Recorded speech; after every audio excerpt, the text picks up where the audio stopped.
Only the first week of the war, I thought I was with Israel because I thought, well, Hamas did a terrible thing, but then I dived into it and I found out that I didn't really knew a lot about the history of Israel.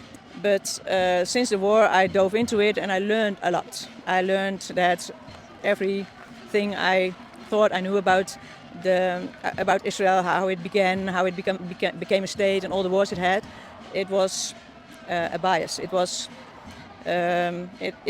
maybe Israel promotion. I didn't know that at the time. I cried a lot. Why? Because the injustice done to the Palestinian people, what I wasn't aware of. And I always thought that it was a blessing that the Jews had a state and get recognized. And I think the Jews are special to God in my religion also. But I think Israel, meant by God, is some totally different thing as the extremist government of Israel nowadays. You can't follow Jesus and think Jesus is okay with bombing innocent people. Jesus never learned that.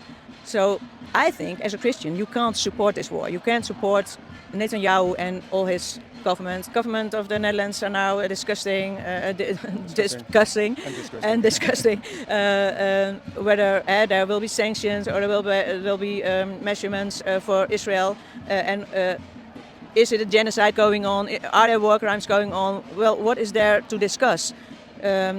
You call it genocide, you call it war crimes, you call it a war, you call it whatever you want, but there are people dying, there's a starvation, they don't let the aid and the food in. Why not? Why wouldn't you do that? That's a war crime on itself.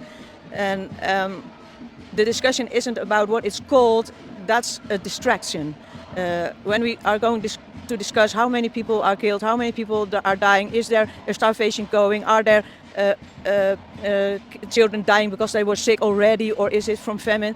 That doesn't matter. It is happening. What humanity that we don't care for those people and those children? Why is the discussion about how it's called? We must help. We, the West, we can do something, but we don't. We won't. Why? I can't understand it.